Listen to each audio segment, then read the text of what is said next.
الحمد لله رب العالمين والصلاة والسلام على عبد الله ورسوله نبينا محمد وعلى آله وصحبه أجمعين أما بعد. So inshallah ta'ala, tonight in this reminder bi'idhnillahi ta'ala, we're going to be speaking about preparing for the month of Ramadan. And preparing for the month of Ramadan, there's actually a lot to talk about. There's a lot of things we need to think about. And I'm going to try to divide up our discussion into certain key kind of things we need to think about before the month of Ramadan comes to be able to get the most out of the month of Ramadan, insha'Allah ta'ala. The first thing, we need to understand the purpose behind the month of Ramadan. And the reason we need to understand the purpose is if we understand the purpose well, if we really understand what it is that Allah subhanahu wa ta'ala wants from us out of this month, so we can organize our thinking and our practice and our preparation in line with that particular purpose. And that particular purpose can be understood from the statement of Allah Azza wa Jal, Ya ayyuha alladhina amanu, kutiba alaykum as-siyam, kama kutiba ala alladhina min qablikum la'allakum tattaqun. O you who believe, fasting has been made obligatory for you, like it was made obligatory for those who came before you. لَعَلَّكُمْ, so that you may. And here, لَعَلَّ is telling us the purpose and the goal and the objective behind this fast. And that objective is to achieve at-taqwa. And so if we can start by understanding what is taqwa, then we can understand what is the purpose of Ramadan, and then we can prepare ourselves for Ramadan in light of that objective. So we all agree that the objective of Ramadan is not to be hungry or thirsty. The objective of Ramadan is not just to finish the month and tick the box and get on with your life. But the objective of Ramadan, لَعَلَّكُمْ تَتَّقُونَ, so that you may achieve at-taqwa. At-taqwa, in the language, linguistically, it means to put a shield or a barrier to protect you from something you're scared of. So for example, if you were to break a glass, let's say you're in the kitchen and you drop the glass from your hand, this glass, it breaks into shards all over the floor. So what most people would do at that point is put something on your feet, slippers, shoes, something to stop the glass from going into your feet. So what are you doing? You're putting a barrier, a protection between yourself and something you're scared of. You're scared of the glass cutting your feet, it can be painful. So what you do is you put a barrier, you put a shield, you put something to protect you from that glass. That is the meaning of taqwa in the language.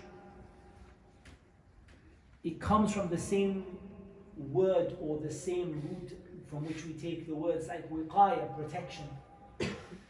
So this idea of a taqwa, to place a barrier or a shield between yourself and something you're scared of. So then the question is, in the religion, what is a Muslim scared of? What is it that you're trying to put a barrier between you and it? What are you trying to shield yourself from? And the answer is you're trying to shield yourself from Allah's punishment. You're trying to shield yourself from Allah's anger. You're trying to shield yourself from Allah's curse. You're trying to shield yourself from the hellfire. These things that we are told about in the Quran, the ghadab of Allah, the la'na, the curse of Allah, the adhab of Allah, the fire that Allah subhanahu wa ta'ala tells us, وَاتَّقُوا النَّارِ الَّتِي أُعِدَّتْ لِلْكَافِرِينَ. Protect yourself, shield yourself from the fire. So here, this issue of a taqwa here is to shield yourself from Allah's anger, Allah's curse, Allah's punishment, and from the fire. But here there's a benefit, and it's a benefit related to tafsir. And that is that when Allah Azza wa Jal asks you to do something that is not in your ability, we all agreed you can't actually shield yourself from the fire, right? You can't actually build yourself a shield that will actually shield yourself from the fire. So when Allah asks you to do something that is not in your ability, what He is asking you to do is the asbab, the causes of it. Allah is not asking you to build something to shield yourself from the heat. Allah subhanahu wa ta'ala is asking you, commanding you to do the things, the causes that will bring about Allah shielding you from those things. Does that make sense? Because sometimes it comes in the Quran, there are commands that come in the Quran that are not in your ability to do them directly. Save yourself from the fire. Ya ayyuha alladhina amanu qu anfusakum wa ahlikum nar. You cannot, how can you protect yourself from the fire? But what it's here calling you to is to do the things which will make Allah subhanahu wa ta'ala, or which will cause Allah subhanahu wa ta'ala from His mercy and His generosity to protect you from the fire. So we understood that the goal is to do the actions and the causes which will protect us from Allah's anger and Allah's curse, Allah's punishment, and the hellfire. Now if we have a look at some different explanations of a taqwa that were put forward by some of the great figures within Islam, let's look at the definition of Ali ibn Abi Talib, or we don't say definition, but let's say the explanation of Ali ibn Abi Talib radiallahu anhu. Because it's not really a definition, it's an explanation. He said, "Al-khawfu min al-jalil, wal-amalu bil-tanzil, wal-qana'atu bil-qalil, wal-isti'dadu li-yawm al-rahim." Taqwa is four things. It is to be scared of Allah the Majestic. For you to be fearful of Allah the Majestic, to be scared of Allah subhanahu wa ta'ala. And ultimately, the whole concept of taqwa, when this word comes, it is about fear, right? Because you're scared of something. You're scared of, like we gave the example, the glass cutting your foot. You're scared of something, so you seek to protect yourself from it. Being scared of Allah subhanahu wa ta'ala. That, and some people have a mistaken impression that this in some way conflicts with loving Allah, and it doesn't. A believer loves Allah more than everything and anything else, with a love that is only for Allah. Nobody has a share in it. And we hope in Allah's reward, and we're scared of Allah's punishment. And that was the situation of the prophets. إِنَّهُمْ كَانُوا يُسَارِعُونَ فِي الْخَيْرَاتِ وَيَدْعُونَنَا رَغَبًا وَرَهَبًا وَكَانُوا لَنَا خَاشِعِينَ. The prophets used to race to do good deeds. This is in Surah Al-Anbiya, after Allah mentioned many prophets. They used to race to do good deeds. They used to call upon us in fear and hope. They were humbly submissive to us. So the prophets used to hope in Allah and be scared of Allah. And the person who is scared of Allah subhanahu wa ta'ala, how do you become scared of Allah Azza wa Jal? There's a benefit in the tafsir of the statement of Allah Azza wa Jal, وَأَمَّا مَنْ خَافَ مَقَامَ رَبِّهِ وَنَهَى النَّفْسَ عَنِ الْهَوَى فَإِنَّ الْجَنَّةَ هِيَ الْمَأْوَى. The statement of Allah Azza wa Jal, وَأَمَّا مَنْ خَافَ مَقَامَ رَبِّهِ. Whoever is scared of the maqam of his Lord. There are different views in the tafsir of the ayah. One view is that the maqam, it means al-qiyam bayna yaday Allah subhanahu wa ta'ala, standing in front of Allah. And the person thinks about standing in front of Allah and they become scared. And from here is why we say that the ayah Maliki Yawmiddin is an ayah where the feeling you get from it is fear. You're scared because you think about what it will be like to stand in front of Allah, and you're scared of standing in front of Allah. You become frightened of standing in front of Allah. You become frightened of Allah when you think about standing in front of Him. But there's another view regarding the word maqam here, that the maqam is the status of Allah. It's the position of Allah. It's Allah's names and attributes and actions. And when you know Allah's names and attributes and actions, it brings out fear. And from here is the famous statement, من كان بالله أعرف كان منه أخوف ولعبادته أطلب وعن معصيته أبعد. That whoever knows Allah more will be more scared of Allah and will be more keen to worship Him and will be further away from disobeying Him. And that is from the statement of the Prophet ﷺ originally, when the Prophet ﷺ told us that I am the most knowledgeable of you about Allah and the most fearful of you of Allah. And I'm the most scared of Allah out of everybody because I know Allah more than you know Allah. So the more you know Allah and His names and attributes and actions, it brings you a feeling of love and hope and fear. So to become more scared of Allah, this is a purpose behind Ramadan. And this is one of the maqasid, the objectives we can see of Ramadan, to become more fearful of Allah. So to know Allah more, to become more fearful of Allah, to practice your religion more. And of course, this discussion here is a long-term discussion. We're not talking about to practice your religion for 10 days. I don't say 30 days, because many people don't even get 30 days. They manage the first 5 and maybe they manage some of the last 10. That's why you see sometimes the masjid is very busy, day 1, day 2, then it goes quiet. Then on the 27th night, 25th night maybe, 26th, 27th, they get busy again. It's not about a few days. It's about practicing your religion long-term changes that are going to change the way that you practice your religion. And that, my brothers, is going to require knowledge. It's going to require knowledge. So both of those two things, developing your fear of Allah as well as practicing your religion, it requires knowledge. We cannot practice something we don't have knowledge of. And that is why we can also bring into this a point which I'll make later, inshaAllah ta'ala, that one of the ways we prepare for Ramadan is to gain knowledge of the fiqh of fasting. And it always scares me when someone comes to me on the first day of Ramadan and says, Muhammad, do I have to fast today? Because you know what it is, I've got this diabetes, or I've got this heart condition, I'm taking this medication. And I say, Wallah, I wish you asked me yesterday. Yeah, late. I wish you asked me yesterday, or the day before, or 2 days ago, or 1 week ago. Yes, if it happened to you today, it's a different thing. But a lot of people, they start thinking about the fiqh of Ramadan and what they need to do. They think about it after they announce that it's Ramadan. Or someone says, you know what I've been doing the last few days? I've been eating at this time, and you have to prepare for it by knowledge. So the goal is to practice your religion more. And ultimately what counts in Islam is practicing your religion.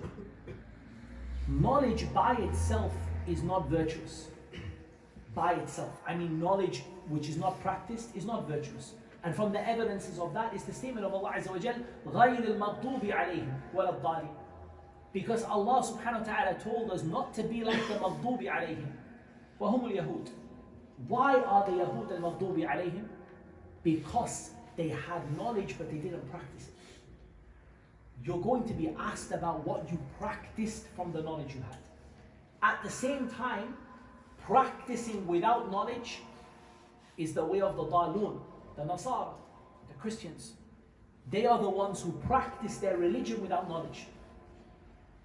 So one of them, the Yahud, they get knowledge and don't practice it. And the Nasara, they practice what they don't have knowledge of. And Allah told you to keep away from these two groups. That the Sirat al-Mustaqim is in getting knowledge and practicing it. So you want to practice your religion, you want to learn your religion properly. And Ramadan is not really a good time necessarily for talab al-ilm. And I mean that by sitting down with books. It's a time which has ibadat khasa, takhtasu. يعني بهذا الشهر, has ibadat that are just for that month, unique things that you do. So when is the time for learning the fiqh of Ramadan and getting ready? It's now in Sha'ban, to get ready for Ramadan by learning the rules, thinking about yourself when you fast. What might be a problem for me? What happened last year that I didn't know the answer to, I would like to know the answer to now. What is it that I'm doing in my job or my life or my health that might affect my fast? Now you can learn about it. We're in the first week of Sha'ban. You have a big opportunity now to actually sit down and learn what you need to know and understand what breaks the fast and what doesn't break the fast. When do you start and stop, and what are the rules, and what decreases the reward of the fast. So fasting was legislated for you to achieve taqwa, and part of taqwa is practicing your religion properly. And that has to be a long-term effort. And here we can bring the definition of Talq ibn Habib, rahimahullah ta'ala. He gave a very nice definition of taqwa. He said, العمل بطاعة الله على نور من الله رجاء ثواب الله. Or he said, أن تعمل بطاعة الله على نور من الله رجاء ثواب الله وترك معاصي الله على نور من الله مخافة عذاب الله. أو كما قال. He said, it is to practice obedience to Allah upon a light of guidance from Allah, hoping for Allah's reward. So we want to increase in obedience in Ramadan, do more good deeds. And there's no doubt that good deeds, there are two types when we're talking about Ramadan: general good deeds and specific, unique to Ramadan. So generally we want to pray more, we want to be closer to Allah, we want to do more dhikr, we generally want to do more good deeds as a whole, birr al-walidain and silat al-arham, and all of the things that we want to do that are from the good deeds of Islam. We want to do those good deeds more. We want to do them more, and we want to increase in them after Ramadan as well. Long-term changes. How can I be a different person at the end of this month of Ramadan? And from here people said that Ramadan is like a madrasa. It's a school, a training program to train you to practice your religion, to become more obedient to Allah. Of course, your obedience has to be with guidance. Obedience has to come with guidance from Allah subhanahu wa ta'ala. You cannot be like the Nasara and try to be obedient with something that they invented from themselves. And you hope for Allah's reward. You ask Allah to accept it from you. You ask Allah to make you reach Ramadan. You ask Allah subhanahu wa ta'ala, like they used to say that the early generations used to spend half of the year asking Allah to make them reach Ramadan. And then the other half of the year asking Allah to accept Ramadan from them. So this idea of needing Allah's guidance and help and wishing for Allah's reward and leaving disobedience to Allah. Leaving disobedience. So that means there are going to be things in Ramadan that you have to leave. There will be things in Ramadan that you want to get rid of, not just for Ramadan, permanently. And sometimes we look at the obvious things, and that's good, but you also have to look at things in terms of the awlawiyat, the priorities that Islam brought. Starting with the most important, and then the next, and the next. So it's very good that you start praying Taraweeh. It's very good that you want to pray Qiyam al-Layl after Ramadan finishes. This is a very good thing. But also make sure that your 5 daily prayers are getting the consideration and the attention they need. Because we still see in Ramadan people, for example, who will pray Taraweeh and miss Salat al-Fajr. So it happens to a lot of people. And I'm not talking about once or twice that your eyes got the better of you and you slept. I'm talking about a regular basis of praying Qiyam and missing Fajr. But that Fajr is worth more than that Qiyam, even in Ramadan, even in the most virtuous of the nights of Ramadan, the last 10 nights. But still that Fajr prayer is more deserving of your attention. So make sure you give things priority. Your sins are not the same, they're not equal. It's very beneficial if you get some time in this month to look through al-kaba'ir, the major sins. What are the major sins in Islam? Because sometimes we don't realize we're doing major sins and we're not even thinking about the fact that we're doing them, especially the sins of the tongue. Backbiting and slander, lying, and these could be from the worst of the sins a person could do. They could be among the major big sins that a person, any huge sins that can destroy a person. But a person, for example, you and I, we wouldn't kill somebody. Bi-idhnillahi ta'ala, we would not commit zina, or we would not steal, or we would not, for example, steal the wealth of an orphan. But subhanAllah, how easy it is to backbite somebody. How easy it is to slander, how easy it is to lie. So look through the things we need to leave, and leave them for good. Ramadan is your training program to leave them and leave them for good. You leave what Allah made forbidden for you upon a light of guidance from Allah. So you've got guidance in what you leave. You're not leaving it randomly. You actually have, and I'm not saying that if you're doing a small sin, hold on, wait until you leave the big sin first. If you can leave the small sin, leave it. If there's a small sin, you can leave it. Because these small sins, يَجْتَمِعْنَا عَلَى الرَّجُلِ, they come and they gather on top of a person like tiny little sticks until they destroy a person. And they can destroy a person by just, like they say, death by 1,000 cuts. You just get a tiny stick and a tiny sin and a tiny sin and a tiny sin until it destroys you. So leave whatever you can, but don't be heedless and unaware of the big sin that is sitting there when you're looking at something which is less than. Again, this requires knowledge. So all of this is about practicing your religion. And again, the goal is to develop this in the long run. Because taqwa is not for Ramadan. Taqwa is supposed to be all the time. وَتَزَوَّدُوا فَإِنَّ خَيْرَ الزَّادِ التَّقْوَى وَاتَّقُونِ يَا أُولِي الْأَلْبَابِ. Allah subhanahu wa ta'ala said, when you go on a journey, take provision for your journey. Take something, and for example, if you travel in the car from, let's say, here in Keighley and you travel to London, you take provision with you. Make sure you've got enough petrol in the car, you've got some money on the card, you've got some food, maybe a bottle of water. The best thing you can take on your journey of life, your journey to the hereafter, is a taqwa. It's not just for Ramadan. So long-term changes, practicing your religion. Sufficing yourself with a little. Al-qana'a bil-qareeb. Being sufficed with a little. And this is really a big mistake people make in Ramadan, where Ramadan becomes a month of israf for them, excess, and going beyond the limits.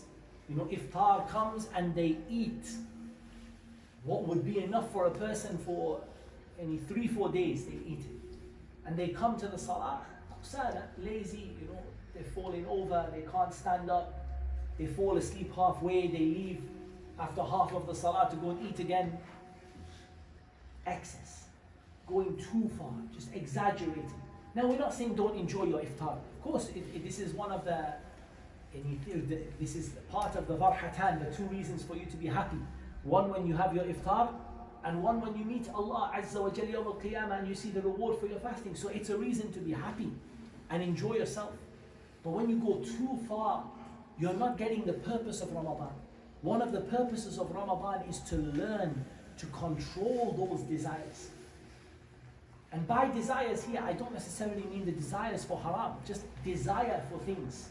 If you allow yourself to give in to every craving you have, and you ask for more and more in everything, eventually it will fall into the haram. It's going to fall into the haram. Eventually, one way or another, you're going to see that it's going to fall into the haram. And a person will end up a slave to themselves and their desires. Like Ibn al-Qayyim rahimahullah ta'ala said, هربوا من الرق الذي خلقوا له كبروا برق النفس والشيطان. They ran away from the slavery they were created for. They became slaves to themselves and to the shaitan. If a person keeps following their desires all the time, they end up enslaved to their self. They can't leave their desires for anything. So Ramadan teaches you to leave some of the things that are permissible for you, from eating and drinking, and permissible intimacy and other things which break the fast. You're leaving those things for Allah, and it teaches you to suffice yourself with a little bit. It teaches yourself that you don't need to answer your craving all the time. So when it comes to the haram, you will also become strong and able to resist your craving for the haram, because you remember, you trained how to resist it from eating and drinking and what breaks the fast. So you learn to be satisfied with what you have. And part of that is you learn gratitude to Allah Azza wa Jalla. That's why Allah subhanahu wa ta'ala mentions gratitude in the following ayat. وَلِتُكْمِلُوا الْعِدَّةِ وَلِتُكَبِّرُوا اللَّهَ عَلَى مَا هَدَاكُمْ وَلَعَلَّكُمْ تَشْكُرُونَ. Allah mentions so you can show gratitude, so you can be grateful. So gratitude is also a part of what we're trying to achieve in Ramadan. Gratitude for what we've been given. And appreciating the blessings of Allah. The greatest of those blessings is the blessing of Iman. Before we talk about the blessing of food and drink, Iman is more important than food and drink. It's more important than oxygen. There's nothing more important, there's nothing more valuable to you in this life than your Iman, your belief in Allah subhanahu wa ta'ala, and the actions which form a part of that belief. So that is why it's very, very important that we learn to be grateful to Allah subhanahu wa ta'ala, and to be satisfied and happy with what we have, and to appreciate what we have. And that's why if you give someone more and more and more and more all the time, eventually that person will not appreciate what they have. You just miss a day of your food and drink, and you really appreciate that iftar, the date. A date, maybe if somebody offered it to you when you were eating, you had in front of you your cake and chocolate and whatever else you guys like to eat, and you had it all in front of you, and someone offered you a date, you just feel like, nah, it's okay, I'd rather take this cake. But subhanAllah, that fasting time when someone offers you a date, it's like he gave you the dunya wa ma fiha, the dunya and everything that's in it. You really appreciate what you have, and prepare yourself for a day when you're going to journey to Allah. And all of the major ibadat of Islam, all of them have that aspect of preparation for death. Thinking about your journey to Allah, realizing that this dunya is not everything. In fact, it's not anything except a place of test and trials. But for a lot of people, we behave as though this dunya is everything.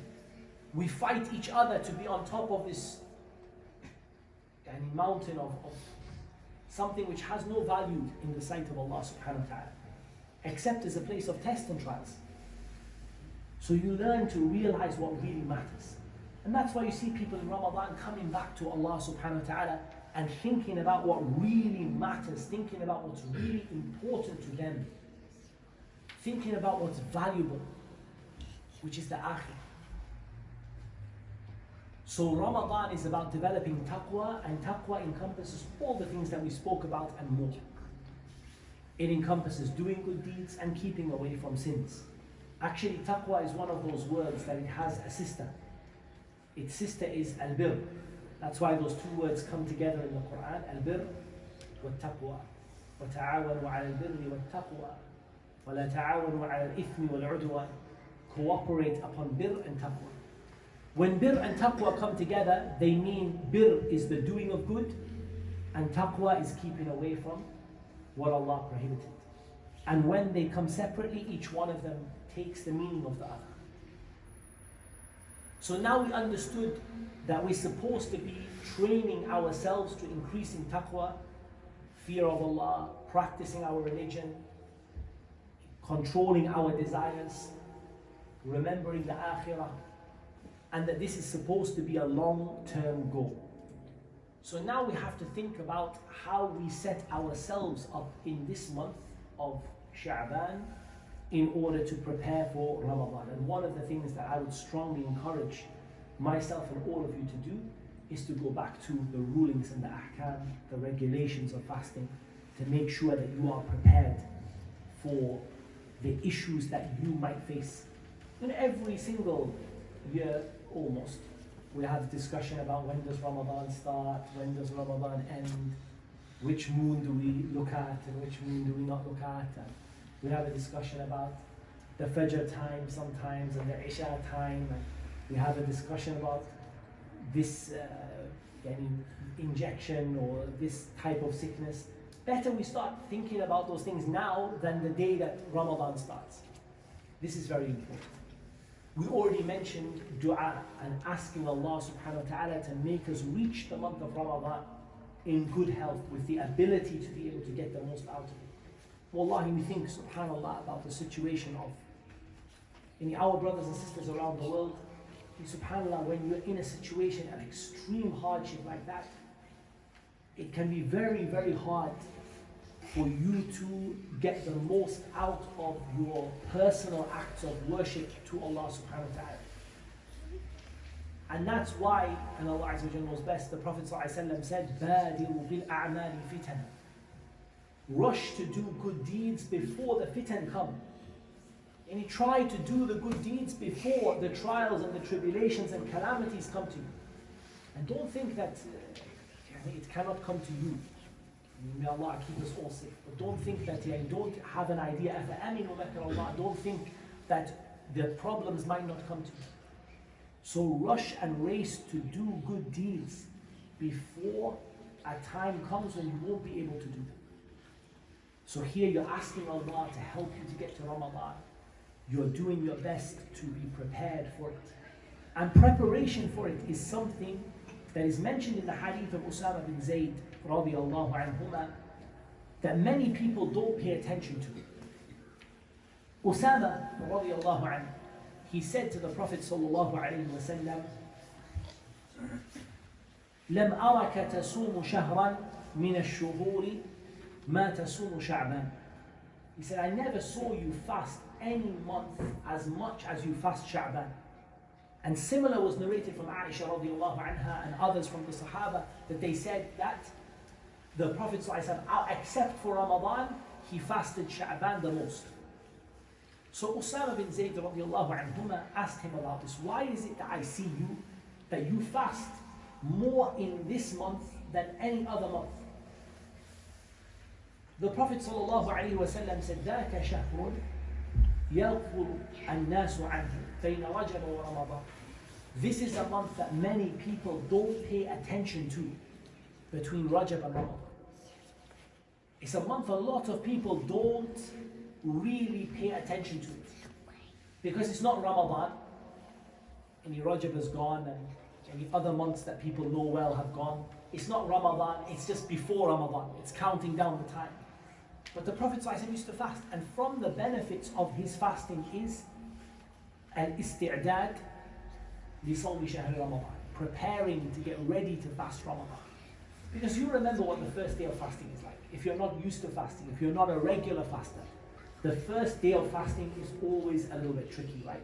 You feel a little bit lethargic, a little bit lazy, a little bit of a headache, and you're just feeling a bit miserable, and you don't really want to do anything except go to sleep. And if you're not regularly fasting all the time. So take a chance now in this month to start fasting, especially in the first half of the month. It's not ideal that you start in the second half of the month.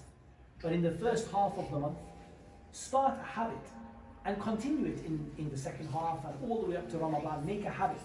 Even if that habit is Ayyam al-Bid, the 13th, 14th and 15th, or the habit is to fast al-Ithnain wal-Khamis, Monday and Thursday, or the habit is to fast a day and miss a day, or the habit is just to fast whatever days you can fast. Now is a time for practicing and getting ready for Ramadan by fasting. There's another benefit mentioned in the hadith of Usama bin Zayd radiallahu anhuma. The Prophet ﷺ said, وَهُوَ شَهْرٌ تُرْفَعُ فِيهِ الْأَعْمَالُ إِلَى رَبِّ الْعَالَمِينَ. It is a month in which the deeds are raised to the Lord of the worlds.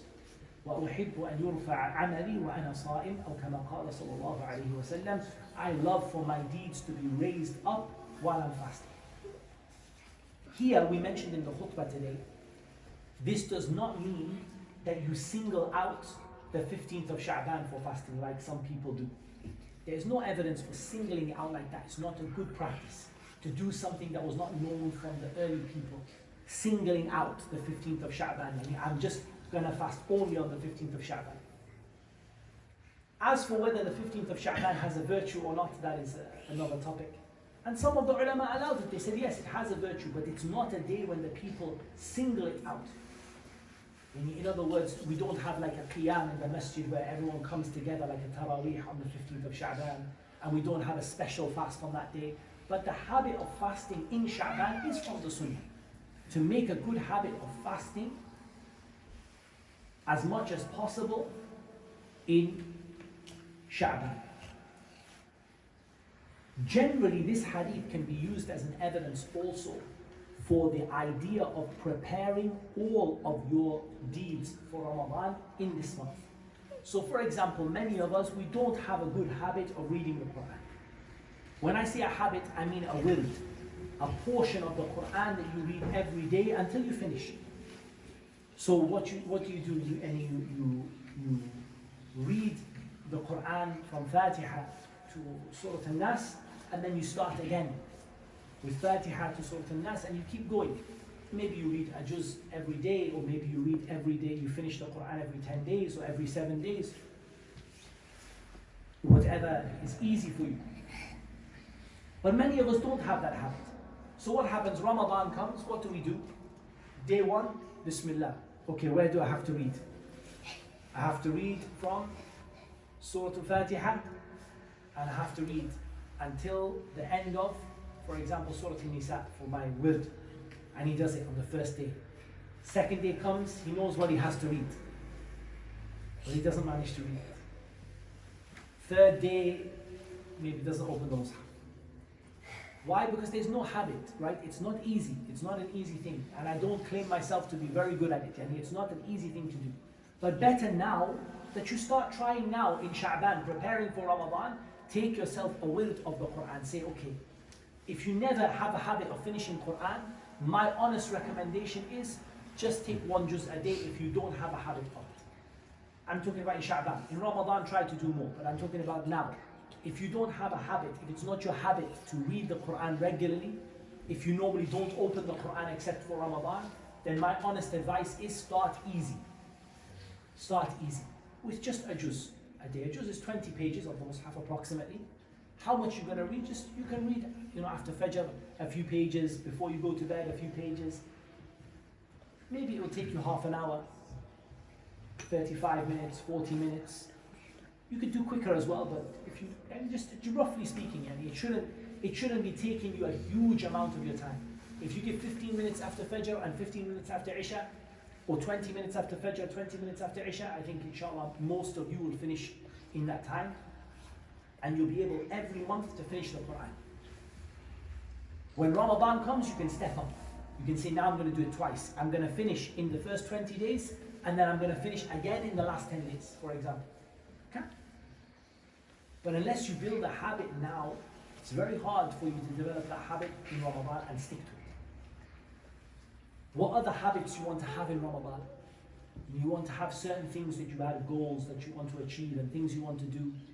Maybe you said, look, I need to be better with my adhkar, I need to be better with, certain things that you want to do. Start them now. Just make a habit to start getting ready for them now. Even if it's just learning and starting. And this also keeps you away from a problem some people have. And that problem is this problem of, let's call it taswif. I'm going to do it tomorrow. Sawfa wa sawfa. When Ramadan comes, I'm going to start reading the Quran. Don't worry. Like we meet people, we see how things are not good, but when Ramadan starts, I'm gonna fix up. I'm gonna clean myself. I'm gonna make myself right when Ramadan starts. First of all, you don't know you'll reach Ramadan. Secondly, it's very rare that a person has an intention like that. It's rare that that person is successful in their intention. Maybe he's successful for a small time, but it's rare that they are successful for a long time, because usually the sunnah of Allah subhanahu wa ta'ala with these people is that Allah subhanahu wa ta'ala wants you to do His commands straight away. And when you delay and you dither, often it means you don't get out of it what you wanted. Often. So it's very important, if you have things you want to leave, start leaving them now. Start getting yourself ready. From the things which is very important, I'm not going to take a lot of your time, inshallah ta'ala. I'm not going to keep you too late, bi'idhnillah ta'ala. But one of the things which I think is very important to mention is that whenever you're about to start a major ibadah, a major act of worship, you have to ask yourself what is getting in the way of this act of worship being accepted. For example, dua, whatever it might be, and what could I have that is getting in the way? And that process of thinking about yourself, we might call it muhasabatun nafs, taking yourself to account, thinking about where you are today, taking stock, maybe call it an audit of yourself, doing an audit of yourself, just a checkup, MOT. Look at yourself from in terms of your iman, your a'mal, your nearness to Allah, your sins. Do a general check of yourself. It should be something, wallahi, some of the early generations, they said this should be a daily occurrence that a person does. But at least in Sha'ban, you should sit with yourself and say, okay, my deeds are being raised up to Allah. How am I right now? What's my report going to come back with? And I'm not talking about what Allah subhanahu wa ta'ala, Allah knows about you, the things which He's accepted or not accepted, but just your own observation of yourself. حَاسِبُوا أَنفُسَكُمْ قَبْلَ أَن تُحَاسَبُوا. Take yourself to account before you're taken to account. Weigh your own deeds before your deeds are weighed against you. So take yourself some time in this month to look at yourself.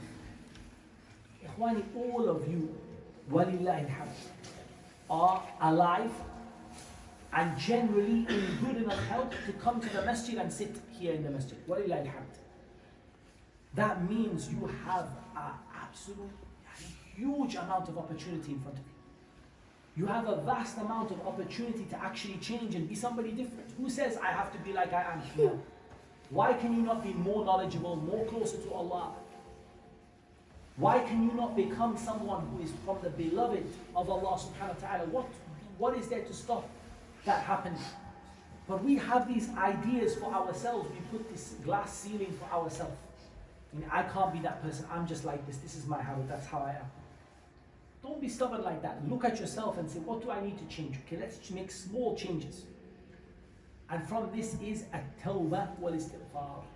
Making tawbah, going back to Allah subhanahu wa ta'ala, thinking very carefully about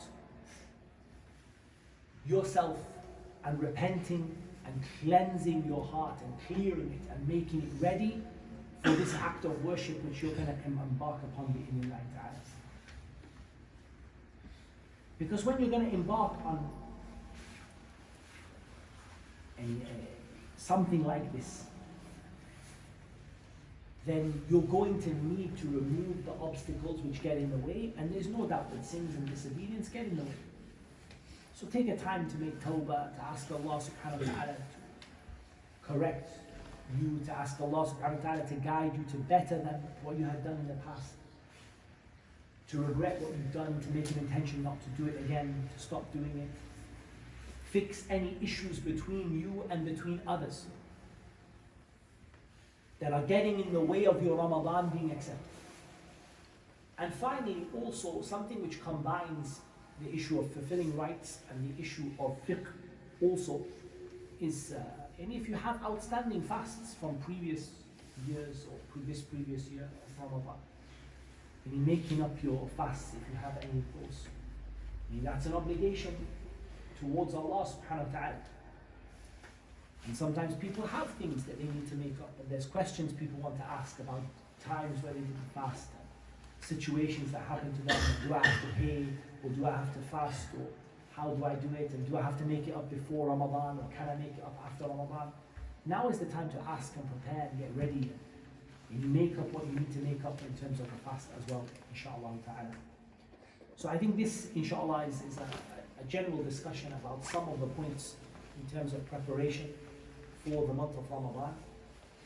I hope that, inshallah ta'ala, and it made sense to everyone, inshallah. We're going to have a program that is taking place. I think this program is taking place all over the region now, inshallah ta'ala, today, tomorrow, and also on Sunday, inshallah. So do keep up to date, inshallah, and people are welcome to come to the different classes. There's nothing, as far as I know, which is, there's nothing which is restricted or anything like that. People are welcome to come, inshallah ta'ala. And the different, I don't know, some of the events might have a registration form that you have to fill in or something like that. But there's different things happening over the coming days, bi'idhnillahi ta'ala. So we hope to see you, inshallah ta'ala, at some of those events, inshallah. So first of all, did anyone have any questions about what I said specifically? Not so much, we're not going to get yet into the fiqh questions about Ramadan, but in terms of what I said, in terms of preparation, was there any questions or anything I said that didn't make sense that we could? Yes. Ustadh, you mentioned Ali radiallahu anhu, you mentioned two. So the first one is being scared of Allah. The second one is practicing your religion. The third one is being sufficed with, or sufficing yourself, being satisfied with little. And the fourth one is preparing for the journey to the hereafter.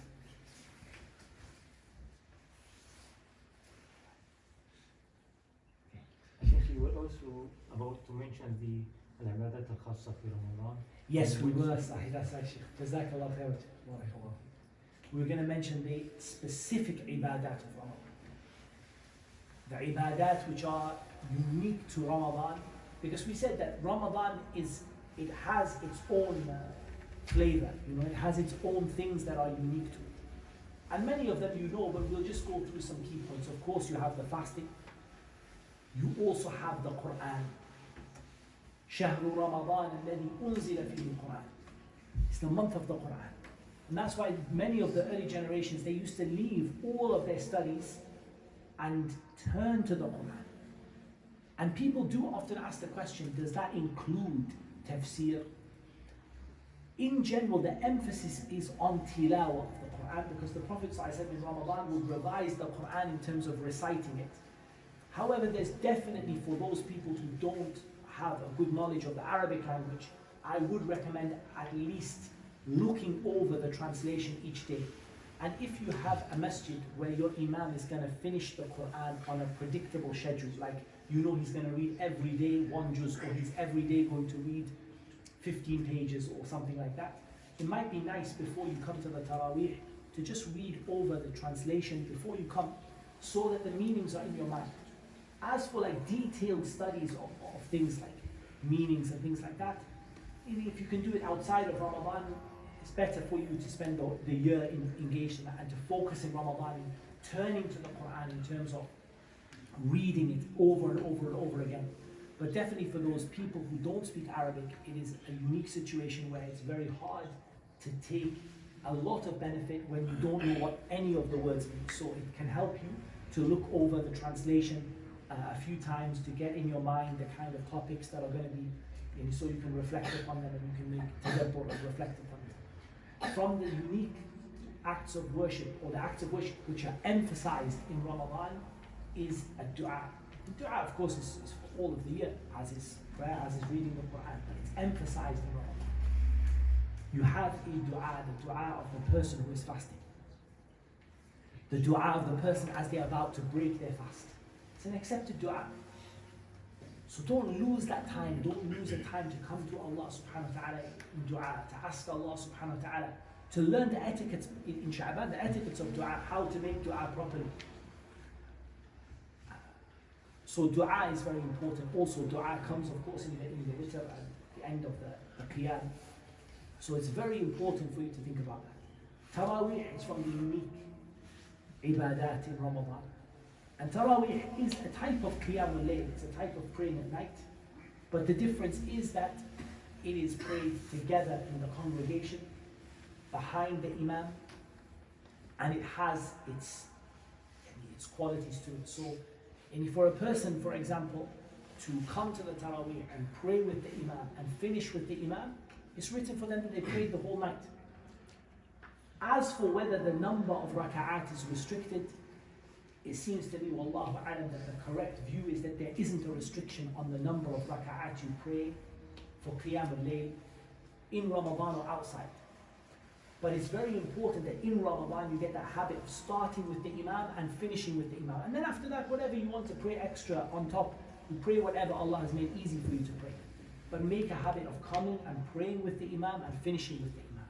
Because this is one of the unique things about the month of Ramadan.